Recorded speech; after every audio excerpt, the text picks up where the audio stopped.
listening to Ag PhD. I'm Brian Hefty. And I'm Darren Hefty. Thanks for joining us today. You know, one of the questions I get every year from somewhere in the country is, why did a herbicide fail on my farm this year and what can I do next year to prevent it? We'll talk about reasons that herbicides might not perform the way you want them to and how you can stop that problem on your farm. We'll also talk about high salt and sodic soils. Yes, there is a solution. There's a fix. We're going to explain it today. Well, there's also a fix for our weed of the week. We'll show you how to stop this tough weed coming up later in the show. But first, here's this week's Farm Basics. Farm Basics is brought to you by the Liberty Link trait and Liberty herbicide from Bayer. The most reliable weed management solution, Liberty Link and Liberty herbicide are the link to efficient row crop production and sustainable weed management.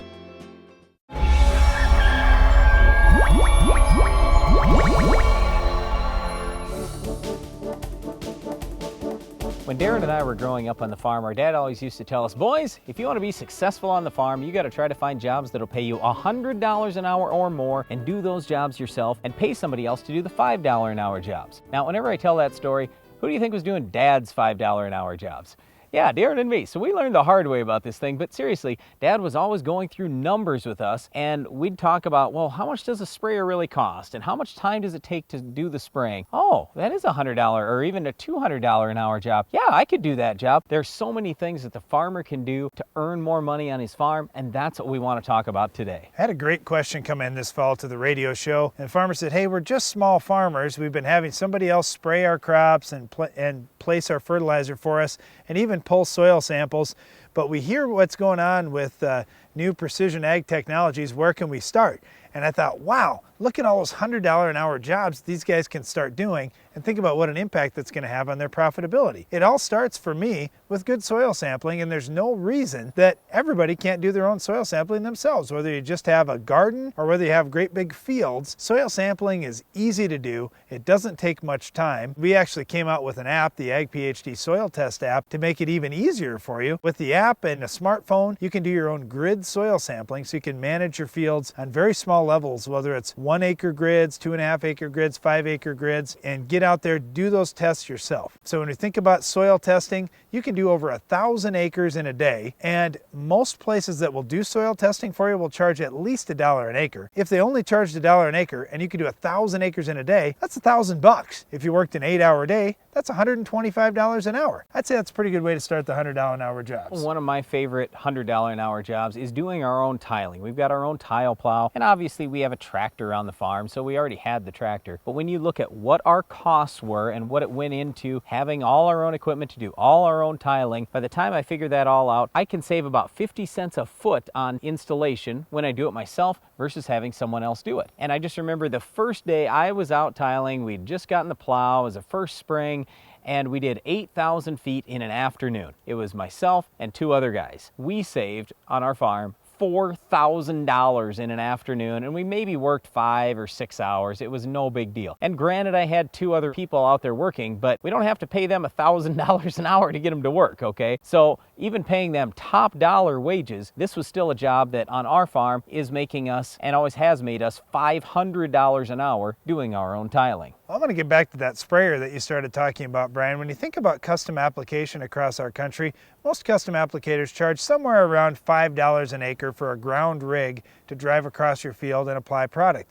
Many of those ground rigs are doing 80 acres per hour or more. At $5 an acre times 80 acres per hour, you're paying someone $400 an hour to apply your herbicides. Well, that's a cheap rate. I mean, really, by the time you figure in how much extra the herbicide costs and everything else, a lot of times it's closer to $8. So I look at it as more of a $640 an hour job. Well, anyway, with the cost of a sprayer today, you can easily afford to get your own sprayer, pay yourself $100 or $200 an hour, and apply your own products on your field. It's an easy job to make $100 an hour or more. So we can talk through all these different jobs on the farm that the farmer can do and make $100 an hour or more. But I just want you to think, whether you're a farmer or any job that you've got, there are always $100 an hour jobs that are there. Think about if you're a salesperson, for example. I mean, if you're out there making sales and you have contact with customers, that's the $100 an hour job. Doing the paperwork in the office, is that actually making you any money? Probably not. So it's all about about time management. You've got to take your time and invest it in things that are going to make more profit for you or your company, your farm, whatever it is. Well, it sounds crazy to think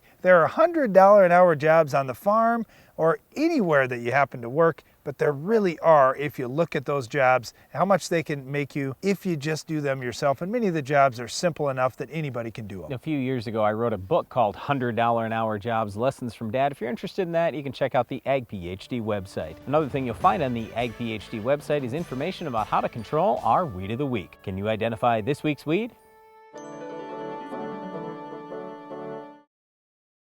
What's next in weed control technology?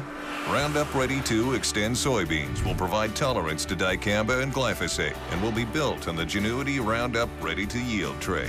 See them in action at extendfollowafield.com. A farmer's attention to detail is what makes the difference. You take the time for service management because you know how vital it is to your operation.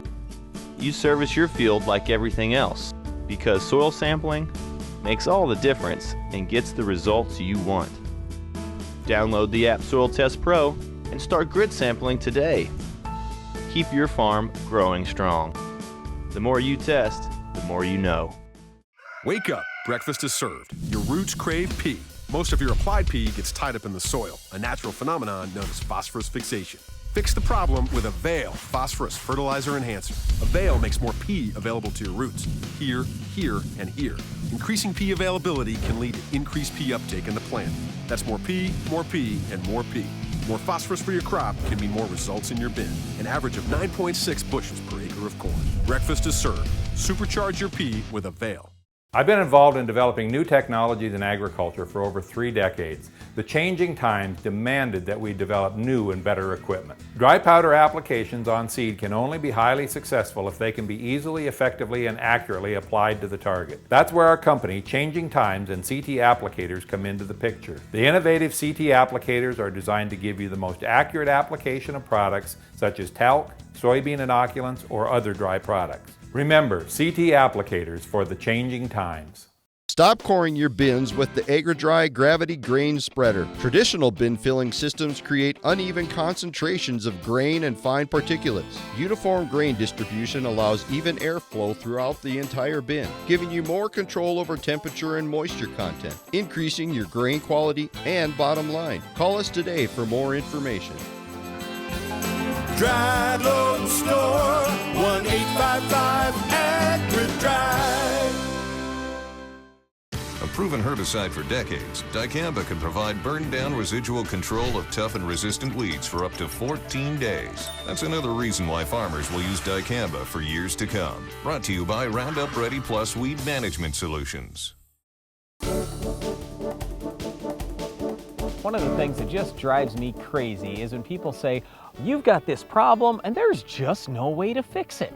Just like high pH soils. Come on, we can fix high pH soils. I'm not gonna say it's simple or easy, but we can absolutely get it done. It's the same thing if you've got high salt or sodic soils. I'm telling you right now, you absolutely can fix those soils. Well, you can't just sit on your laurels and say, all right, the problem's just gonna go away. It's not going away. It didn't get there overnight. It's probably not gonna go away overnight either. It's taken a long time to build those salt levels up like they have. But we can also take them away if we start making the right decisions now. So let's look at some steps you can take to eliminate sodium and salts in your fields. Well, the number one thing is the reason why you got into this mess, chances are, is you've got a drainage problem. So we gotta fix the drainage problem. Now, let's say it's rented ground. What are you gonna do on rented ground? That's what a lot of people say. Well, there's nothing I can do. Yeah, there is. Go to the landlord and say, look, your ground has high salt, high sodium. We've got a major problem here, so I can't get much yield, meaning I can't pay you much for rent. How about if we fix the problem and I'll pay you a lot more for rent? I'll tell you what, you're going to get the landlord interested real fast. The other thing is, if people know this is ground that has high salt or it's got a sodic issue, are they really going to be willing to pay much on a land auction? No, they're not. So if you fix the problem in conjunction with the landlord, this is a good thing for everybody long term, you and the landlord. But tile is absolutely the way to go. And if you've got real heavy ground, that's usually where we see these problems. Let's say your cation exchange capacity is 15, 18, 20, 25, even 50-foot tile centers may not be enough. You may have to have down to 30 or 40 foot tile spacings to totally fix this problem. But the answer is good drainage. The answer is get some tile out in that ground. When you get super excessive levels of sodium in soil, that soil just gets tight. You don't get water to move down and percolate through the soil. And you know, it's hard to flush those salts and that sodium out unless you get that drainage solved. So that is really the first step. And if you can't do that, boy, it's going to be really tough to make headways in a hurry on these salt and sodium issues. Okay, once you've addressed this tile issue, then I would take a real hard look at your soil test. If you've got lower calcium, I'm talking below 65%, you got to get some calcium out there. And there are a couple different ways you can do it. If you're real low, let's say you're below 50 or below 55% calcium, I'd put some lime out there. Even if you say, well, my pH is already relatively high, who cares? You're not going to hurt it. All right, what we're trying to do here is get a bunch of calcium there, then you get more pore space there, then you get more movement of water, and that pH will start to go down. So I know it seems counterintuitive to throw lime out because everybody says, oh, lime will increase your pH. Yeah, lime does increase your pH if it's low, but if it's high, lime may actually lower your pH. So I'd get the calcium levels up. The other thing that you can do is use gypsum. So once you get that calcium percentage up to at least 60 or 65%, then I'd start using some gypsum. What that gypsum is going to do is give you two things. Gives you more calcium, so you get more pore space in your soil. You're going to get better movement of water, salts, sodium, everything is going down through your soil. That's great. But the other side is we've got the sulfate component, and the sulfate combined with the sodium is going to form sodium sulfate, which is a salt that's leachable. So that's what we want to do, is try to leach that sodium eventually out of your soil. Well, the other thing that you have to look at if you're working with irrigated ground is take a look at that water quality. Yep. Perhaps you're adding to your problem by putting on poor quality water. I've talked to a lot of guys over the years that said,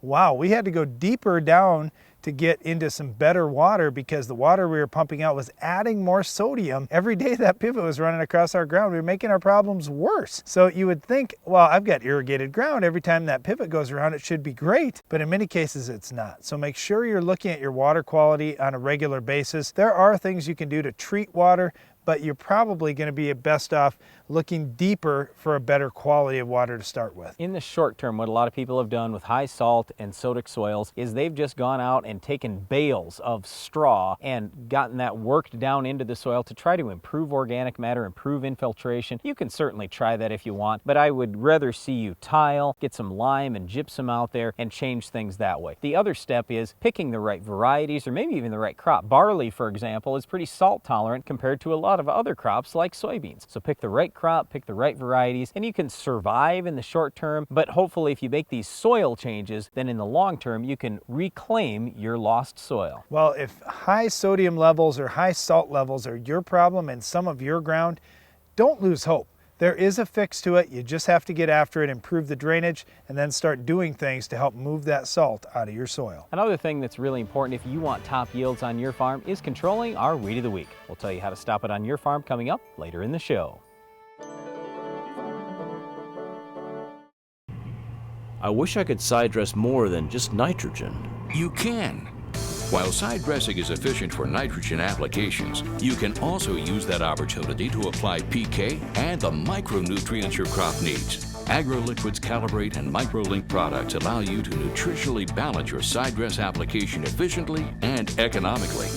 Let Agriculture Liquid Fertilizer help you make your next crop a bumper crop. For more info, visit agroliquid.com. My data is mine, not mined. Mine to share, mine to keep. It's mine when I want it. Mine where I want it. And only mine. My data is mine to analyze. Mine to put to work. Mine to control. It's mine. The AFS Connect Farm Management System from Case IH connects you, and only you, to the information you need most from your equipment, from anywhere, at any time. AFS Connect, only from Case IH.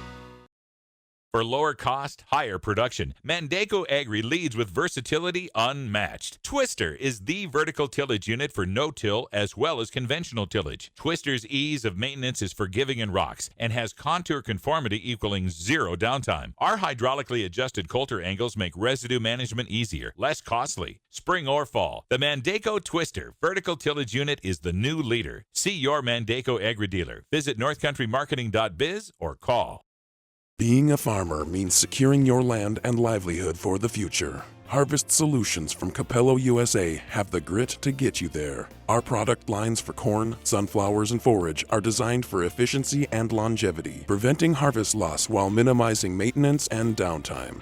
To do everything you can to advance your farmland to the next generation, call us at 855-CAPELLO or visit us at capellousa.com. Capello USA, Italian craftsmanship, American grit.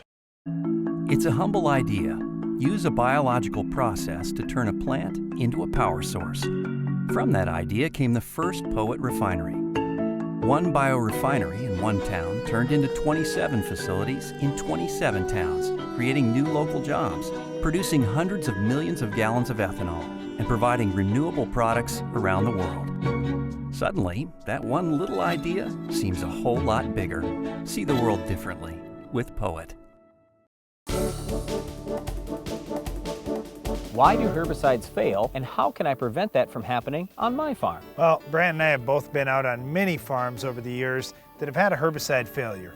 And a lot of times it's, well, who do we blame for this? Whose fault is it? And it may not be anybody's fault. There may be a number of things. Let's be blunt here. It's always somebody's fault. No, it's not. But there are a number of things that we find that, hey, here's a mistake that was made along the way. And it's not mainly to blame anybody, it's just to make sure that mistake doesn't happen again. Right. So let's just start with early season applications. Why do we have issues with burn down early in the season? Well, it's too cold. These herbicides weren't designed to work when it's 35 degrees. They have to have weeds that are actively growing. So that's really the big key when we start talking about early season. The number one overlying factor with all this, so before we get into all these other little causes, we've got too many weeds in the field. So if you've done a poor job in the past, and no offense, hey, that's the way it goes. Okay, so let's blame it on the old owner of the ground, all right? Whatever. If you want to blame somebody else. Your brother. See, that's why you farm with your brother. But anyway, all I'm trying to say is, if you've let weeds go to seed 5 years ago, 10 years ago, 20 years ago, guess what? You're still dealing with a big weed bank out there, and that's the problem. These herbicides, none of them are 100% killers. They're going to do pretty well, but they can't get everything. I can't tell you how many rented fields I've been on where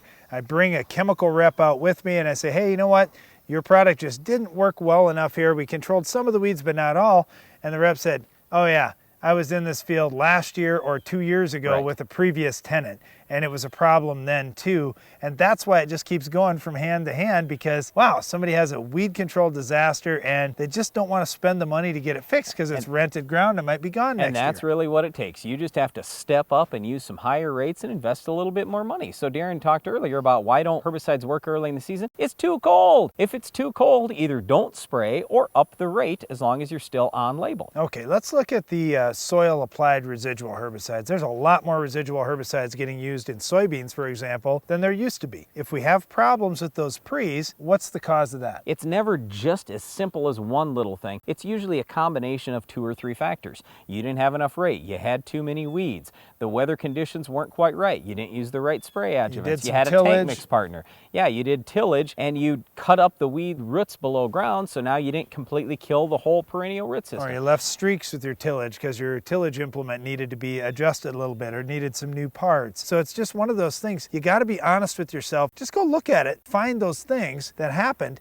and make sure they don't happen to you again. Here's the other big thing. You have to be realistic with the weather conditions you normally have in your area. We're in a dry area of the country. We know darn well if we spray a pre-emerge herbicide out after we've planted the crop, we have little chance for that to work because we need a timely rain. So what I have to do instead is go spray a month or 2 months earlier. If I spray when the ground is frozen in the morning and thawing in the afternoons in March in our area, you know what? Now I've got a month and a half to get a rainfall before my weeds are going to start to come up. So I extended my window. Now I'm in a lot better shape. The other thing that could help is incorporation. Put the herbicide down where the weeds are going to germinate. You're a lot more drought proof in that case. Well, once again, there are a lot of things that could happen. The big thing is, hey, let's look internally. What could I have done different to make this situation better? And in some cases, it's just investing a little more money. In some cases, it's just flat out, let's wait a day or two until the weather conditions are better and try to work with a good agronomist that can help you make the right decisions for your farm and make the right herbicide investments. Well, you got to make the right investment to control our Weed of the Week. We'll show you how to do it coming up next. The Weed of the Week is sponsored by the Enlist Weed Control System from Dow AgroSciences, a new herbicide and trait system that will build on glyphosate. Farming isn't just in the land, it's in you. Take control of weeds like never before.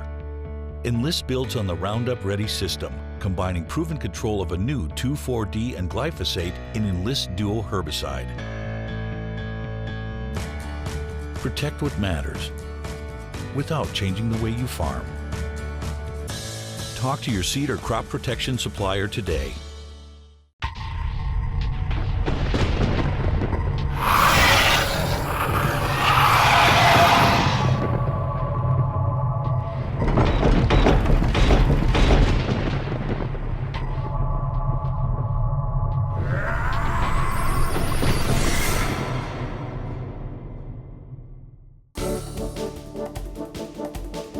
Our weed of the week is Palmer amaranth, otherwise known as Palmer pigweed. Otherwise known as smooth pigweed, and that's really where a lot of guys get confused, like Brian, for example, who thinks water hemp, Palmer pigweed, there really isn't much difference. I think they're the same thing. They are two different weeds. There are some differences. The control methods are the same. They look the same. I don't think you really can tell them apart. All I'm trying to say here is these are bad weeds. It doesn't matter if it's Palmer pigweed or water hemp. You've got to try to get it under control, knowing that chances are it's Roundup resistant and ALS resistant, and it can grow 2 to 4 inches in a day, and it can put on over 1 million seeds per plant. So go try to kill it. All right, well, let's start with soybeans then. That seems to be where we're having more problems than anywhere else, on more acres anyway. When we look at soybeans, we have a solution for controlling pigweed species. It starts with using 3 different sites of action pre-emerge. On our farm, what we'll do is pick one of the DNA products, Treflan, Sonlan, or Prowl. If you're in no-till or reduced-till, Prowl's your choice. If you're in conventional till, Treflan and Sonlan are good choices. Then you look at metribuzin. It does a really nice job pre-emerge on pigweed species. Use somewhere between 1/3 of a pound on the high end, and maybe if you have high pH or sandy soil, you have to get by with 1/8 of a pound or something like that on the low end. Either way, it's going to do a pretty nice job for you. Then use one of the PPOs. And we've got so many guys across our country that are strictly relying on these PPOs, like a Valor or Authority, to do all the work. Hey, they're great products, but when you've got heavy pressure of a really tough weed and no good post-emerge solutions, use all 3 of these sites of action and you'll do a great job on Palmer pigweed early. It's going to cost about $12 up to $20 an acre, depending on which of the mix you pick there. But again, use 3 different sites of action pre. You have to start with that. If you don't start with that, I'd give up. I wouldn't even plant soybeans, and I'm dead serious, okay? Palmer pigweed is that bad. Post-emerge then, if you want some residual, you can use Warrant, Outlook, Zidua, Dual, something like that. Those are not contact killers, just extra residual for you. And I would use those on your first pass through the field with Roundup or Liberty. That way you get those residuals out. They have time to get some rainfall on and get activated. Now the best thing post-emerge is FlexStar. So I'd save your FlexStar for post. Don't use it up pre. Save your FlexStar for post. Then you can also use Cobra. Cadet does have some activity as well. In the other crops like corn and wheat, we don't have a big issue controlling pigweeds. In corn, you could start with something like Sure Start, a triple flex down, or one of the Balance Flex products, or my choices. Then post-emerge, come back with Status and Atrazine. You can also do a pretty decent job with the HPPDs like a Callisto, Loudus, Impact, or Armazon. In wheat, Palmer pigweed isn't that big a deal. Usually the wheat is thick enough to choke it out, but I'd start with Sharpen pre, follow with Husky post. That's all the time we have for this week's weed, but Iron Talk is coming up next. Iron Talk is brought to you by Case IH. The AFS Connect Farm Management System from Case IH connects you, and only you, to the information you need most from your equipment, from anywhere, at any time. AFS Connect, only from Case IH.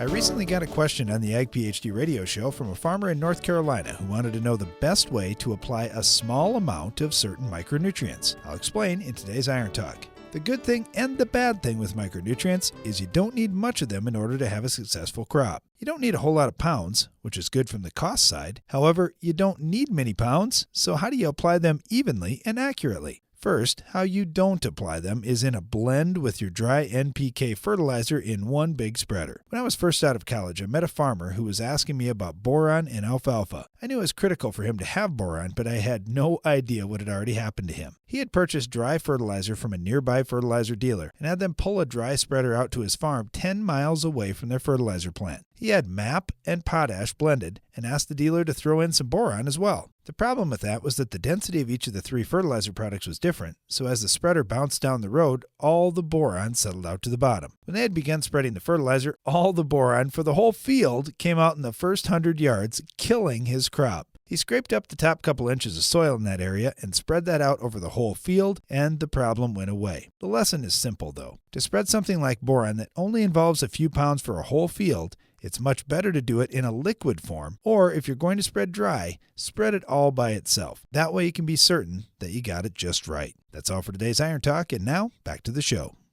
You probably thought about what expenses you need to cut on your farm this year. Why not start with the biggest expense, fertilizer? So how do you make your fertilizer decisions on your farm? Are you taking good soil tests? And can you read everything on your soil tests and make your own fertilizer recommendations? At an Ag PhD Soils Clinic, you'll go home with a simple strategy to reduce your costs on fertilizer and make better fertilizer investments. If you're a crop farmer and serious about improving yields and profit, you'll want to be at an Ag PhD Soils Clinic this winter. For all the details and to pre-register, go to agphd.com.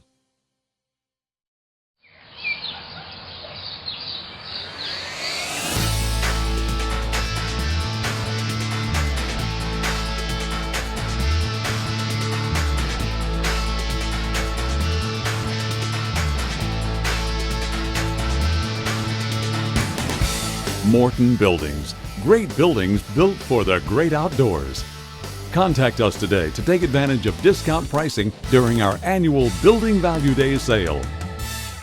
Looking to maximize yield? Quick Roots from Monsanto Bioag is a microbial seed inoculant that allows the plant root to explore a greater volume of soil, the key to higher yields. Quick Roots continues to generate yield response on corn, soybeans, wheat, and more, and is applied to the seed so the live microorganisms go right to work enhancing seedling vigor, increasing the uptake of certain nutrients including NPK, and expanding root volume. Maximize yield on your farm this season. Get Quick Roots today. Dirty work pays. That is if your dirty work includes a Soil Max Gold Digger tile plow. Soil Max tile plows feature zero deflection technology. With the only tile plow factory paired with Ag Leader's IntelliSlope control system, you eliminate the need for grade calculations and lasers. So make your next investment in a Soil Max Gold Digger. Better yield, longer planting and harvest windows, better water management is all yours with Soil Max. Visit soilmax.com. We know that the future is liquid. That's how Agriculture Liquid Fertilizer creates the highest quality products on the market. Because we're committed to finding the best raw materials at the best price possible and getting them from us to you in the most sustainable, responsible ways possible. Agriculture Liquid Fertilizers, helping you grow the future. It's a humble idea. Use a biological process to turn a plant into a power source. From that idea came the first Poet refinery. One biorefinery in one town turned into 27 facilities in 27 towns, creating new local jobs, producing hundreds of millions of gallons of ethanol, and providing renewable products around the world. Suddenly, that one little idea seems a whole lot bigger. See the world differently with Poet. Closed captioning for Ag PhD is sponsored by Norwood Sales. On your farm, you need speed and year-round effectiveness in your tillage program. The Quick Till from Norwood Sales allows you to move quickly through your fields, maximizing time and improving yield. Constructed of heavy-duty materials, the Quick Till is ideal for both spring and fall applications, from preparing a healthy seedbed early in the season to breaking up corn residue after harvest. For more information about how a Quick Till can improve fields on your farm, call Norwood Sales today. That's our time for today, but before we go, we'd like to invite you to tune in to the Ag PhD radio show. You'll find it each weekday at 2 p.m. Central and again at 11 p.m. Central. And don't miss the next Ag PhD TV program, where we'll have another Weed of the Week, Iron Talk, Farm Basics, and a whole lot more. I'm Darren Hefty. And I'm Brian Hefty. Thanks for watching Ag PhD. No one cares more for the environment than family farmers who plan to pass their land down to their children. These same farmers are working to double yields over the next 15 to 20 years to feed the growing world. To learn how they plan to do it, visit the Responsible Nutrient Management Foundation at rnmf.org.